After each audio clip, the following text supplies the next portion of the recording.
بسم اللہ الرحمن الرحیم۔ ختم نبوت کے دروس کا سلسلہ چل رہا ہے۔ آج کے سبق میں بتانا ہے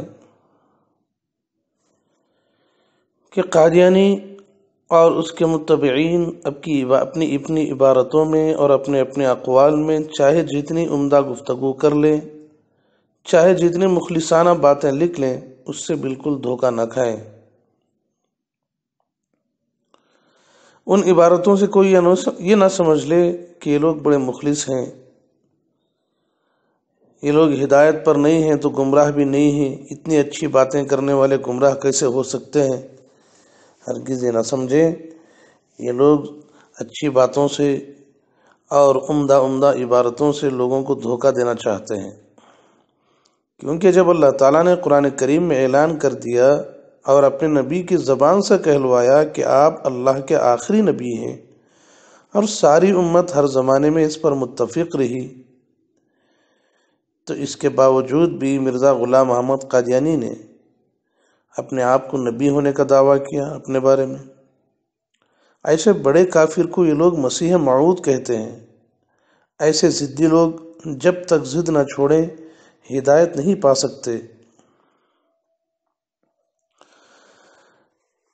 مرزائی اس عقیدے کے بہت زیادہ منکر ہیں، ختم نبوت کے۔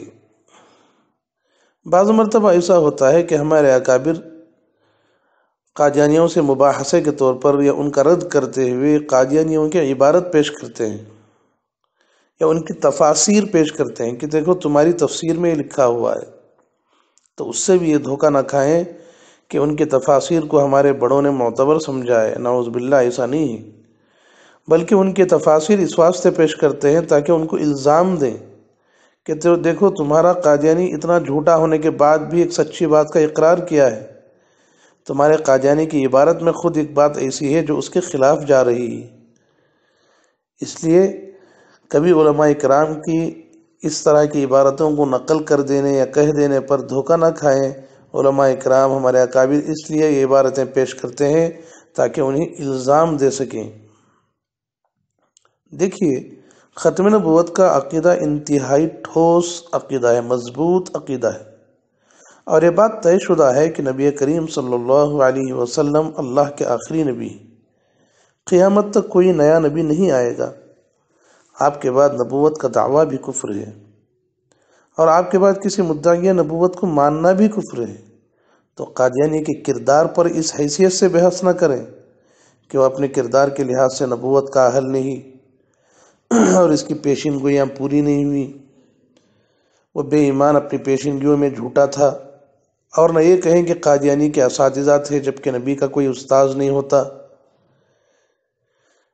اس طرح کی باتیں نہ کہیں، اس لیے کہ اس طرح کی باتیں کہنے میں ایک شک یہ پیدا ہو جاتا ہے کہ اچھا کیا قادیانی یا کوئی اور مدعی نبوت کا کوئی استاذ نہ ہو، کوئی اور مدعی نبوت کی پیشین گوئیاں سچی ہو جائیں، کوئی اور مدعی نبوت اپنی باتوں میں سچا ہو، تو کیا پھر وہ نبی ہو سکتا ہے؟